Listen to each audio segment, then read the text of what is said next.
Hey yo, this is Nick W. Making a really quick video here, hopefully, um, on Rob Zombie's Three from Hell. Uh, just got done seeing it 2 nights ago. Limited theatrical release. Um, it was sold out, good crowd, um, and I had been waiting 15 years for it to be made and released. So I was very excited, to say the very least. In fact, I was extremely excited. So instead of sitting here being like, well, the plot was this and it stars this and blah, blah, blah, blah, blah, I see with all the other videos out there, let's just get right down to it, okay? Good. So, Three from Hell. Um, in a nutshell, I highly enjoyed it. I thought that it was exactly what it should have been, but it was nothing like I expected it to be. And that's on me. And the reviews that I see online are, well, Zombie ruined his greatest film with Three from Hell. I don't even know what the hell that means. Okay. Um, I feel like this was a treat. I feel like we didn't need it, but I wanted it and I got it, and I'm damn happy about it. And the fact that Sid Haig um, looks like it probably will be his last film, I was extremely happy to see him back, even though it wasn't for very long. He was one of my favorite parts and one of my least favorite parts because he was in it, and but he wasn't in it very long. So, but beggars can't be choosers, and I love Sid Haig, and he did a great job. Glad to say that I saw probably his last film on the big screen. But anyway, um, so I watched House of a Thousand Corpses and Devil's Rejects the night before I saw it, and when I was watching Three from Hell, the first hour, I think I was just kind of numb. I was like, "This okay? So this is exactly what I did not expect." Meaning the tone of it was completely different and from the other two, uh, and from really anything he's done. Um, and then the second half, I started being like, okay, all right, I understand. I understand. I understand what Rob Zombie's doing. Um, but the reason I bring up that I watched the other two movies is because I was with my wife, and she had her problems with it, and I was talking to the guys next to me and guys in the lobby afterwards, and we all, like, my wife had problems with it, but I tried to explain to her exactly what was going on, as far as I saw.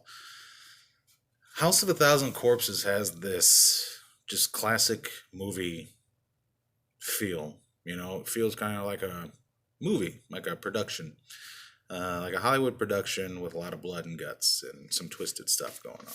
Just kind of over the top weirdness. You know what I mean? Just it feels kind of like an amateur filmmaker in a good way. You know what I mean? Zombie did his own thing. It was a if you really think about the movie, it's pretty screwed up as far as the plot. But then you go to Rejects, and that it's a gem in the horror uh, industry. There's really nothing wrong with Devil's Rejects. It's elaborated on the characters, and it's a fun movie to watch. I mean, I could watch that movie probably once a week and not get bored with it. Probably his masterpiece. But then that, and it's like gritty. It feels like it's in the '70s. It feels like a more sharpened director and vision. It's great, and it has its own feel to it. Uh, so it's like high production, kind of by the numbers house, and then gritty, like classic, everything fit Rejects. And then Three from Hell has its completely own feel to it. So everybody from when I was trying to talk to people afterwards, and I'm guilty of it too. Everybody wanted Rejects, the tone, the feel, the music, the craziness, like they wanted that in Three from Hell. And we did not get that in Three from Hell. We got something completely different. And the more I think about it, the more excited I get because I think it's freaking awesome. And I cannot wait for it to come out on DVD or Blu-ray because I can't wait to sit and just analyze it over and over. Because let me tell you something. I forgot selfishly that everybody involved is 15 years older. And that Rejects, they were already relatively old. So the fact that the Zombie did with Three from Hell, all the characters, the Three from Hell, Otis Baby and Spaulding, he writes them as if they are the age that they are. It's realistic. It might be a little bit boring, but it's realistic. And I was trying to tell my wife that, like,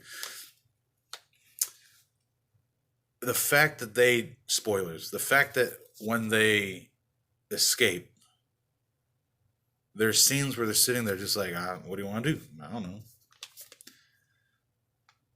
What do you want to do? I can't believe we made it this far, to be honest with you. No, okay. I loved it. Like, the more I think about it, the more I'm like, that's genius. That they're not running around killing and maiming, all over the place. Like, they're old and they just, they're tired. Their family's gone. They're the last of us. So, anyway, I thought it was in a nutshell, I thought it was a proper adios, proper send off to three of my favorite horror movie characters. I just feel, all in all, when I see all these negative reviews, I'm like, whatever, you guys are just bitching just to bitch. You know what I mean? That's what the internet is, just bitch to bitch. You don't even know what you're talking about. Probably haven't even watched his other films, like, you know what I mean? Yeah, but it's not Devil's Rejects. Well, nothing ever will be. Like, get over it. I'm so proud that this one has its own feel. I like that all three movies in the trilogy have their own distinct feel. And I cannot wait to watch Three from Hell again, the privacy of my own house. It's going to be beautiful. Out of 5 stars, 5 being classic, 4 being great, 3 being recommended and good, 2 being average, and 1 being shitty. Off my initial viewing 2 days later, thinking it over, I'm going to give it 3.5. And I think by the end of the year, after I'm done watching it 15 more times, I'll probably give it a 4. And so I'll give House 3, Rejects 5, and so far, Three from Hell gets the 3.5. You know what I mean? But yeah, Shiny Moon Zombie. No, it will never happen. But she carries this movie on her back. She completely blows open her acting chops, and I think she deserves some awards for the next award season because she was great. With all the crap that the fans throw at her over the last 20 years, she did an awesome job. And it's probably Sid Haig's last. And Bill Moseley, he held it all together. So, yeah. 3 from Hell. I highly recommend that you find it, you buy it, and you show your support. Anyways, thanks for watching. Peace.